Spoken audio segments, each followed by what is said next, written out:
مثال کے طور پر اگر آپ کا ٹارگیٹ کوئی پروجیکٹ کمپلیشن ہے تو دیکھیں کہ آپ کتنے فیصد کام کر چکے ہیں. اگر آپ کا ٹارگیٹ کوئی اسکل ڈیولپمنٹ ہے تو آپ ٹیسٹ یا پرفارمنس میٹرک سے جانچ سکتے ہیں. اس طرح ہر چیک پوائنٹ پر آپ کو پتہ چلتا ہے کہ آپ کا پیش رفت درست سمت میں ہے یا کہیں تبدیل کرنے کی ضرورت ہے.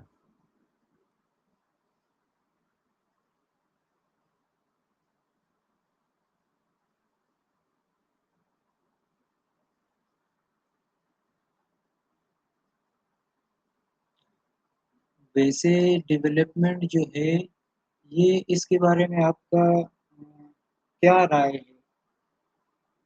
میرا خیال ہے کہ ڈیولپمنٹ ایک مسلسل عمل ہے اور یہ کسی ایک لمحے کا نہیں بلکہ وقت کے ساتھ بڑھتا ہے. بہت اہم ہے کہ آپ اپنی ذاتی یا پروفیشنل اسکلز کو وقتاً فوقتاً بہتر کرتے رہیں. نئی چیزیں سیکھیں اور اپنی ناکامیوں سے بھی سیکھیں. مسلسل کوشش اور ریفلیکشن ہی اصل ترقی کا باعث بنتی ہے کیونکہ ہر تجربے سے آپ کی سمجھ اور مہارت میں اضافہ ہوتا ہے.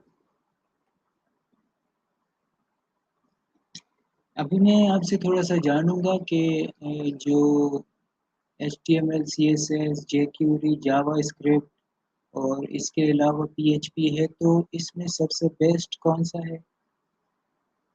دیکھیں یہ سب اپنی جگہ بہت اہم ہے لیکن ان کا استعمال مقصد پر منحصر ہے. اگر آپ ویب کا سٹرکچر بنانا چاہتے ہیں تو HTML اور CSS بنیادی ہیں. اگر آپ ویب پیجز کو انٹریکٹیو بنانا چاہتے ہیں تو جاوا اسکرپٹ اور jQuery کام آتی ہے. جبکہ PHP ایک سرور سائڈ لینگویج ہے جو آپ کے بیک اینڈ یعنی ڈیٹا بیس سے کنیکشن فارم سبمیشن وغیرہ کے لیے استعمال ہوتی ہے. تو سب سے بہترین وہ ہے جو آپ کی ضرورت کے مطابق ہو. کیا ہم PHP سے اسٹرکچر اور ڈیزائن بنا سکتے ہیں؟ جی ہاں بالکل بنا سکتے ہیں. پی ایچ پی خود ایک سرور سائڈ زبان ہے جو آپ کے بیک اینڈ کو ہینڈل کرتی ہے لیکن آپ اس میں لوپس کنڈیشنز اور ڈیٹا کے ساتھ انٹریکٹ کر کے ڈائنامک پیجز بھی بنا سکتے ہیں. مگر ڈیزائن اور فرنٹ اینڈ کے لیے آپ کو پھر بھی ایچ ٹی ایم ایل اور سی ایس ایس کی ضرورت ہوگی. یعنی پی ایچ پی آپ کے پیچھے کا کام کرے گی مگر ظاہری ڈھانچہ اور اسٹائلنگ کے لیے آپ کو دوسری زبانیں استعمال کرنی پڑیں گی. اچھا جی، بہت بہت شکریہ، آپ نے گائیڈ کیا مجھے.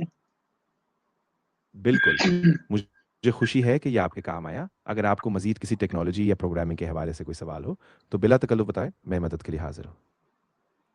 جی، پروگرامنگ کے حوالے سے ایک تو یہ بات جاننی تھی کہ HTML CSS جیسے ہم اس ویب سائٹ کو بناتے ہیں تو اس کو ہم جو ہے گوگل پہ دیکھ سکتے ہیں.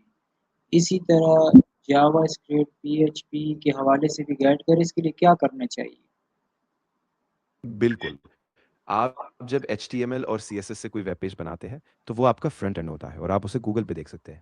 اسی طرح جاوا اسکرپٹ آپ کو انٹریکٹیو فیچرز دینے کے لیے استعمال ہوتی ہے اور پی ایچ پی سرور سائڈ پر کام کرتا ہے.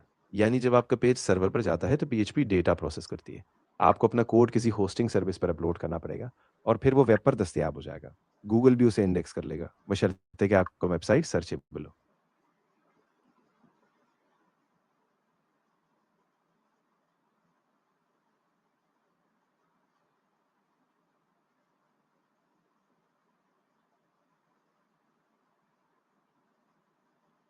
استعمال تو ہوتا ہے لیکن اس کو جو ہے جیسے کہ ہم ویب سائٹ بنا رہے ہوتے ہیں، چیکنگ کے لیے ہم کیا کر سکتے ہیں؟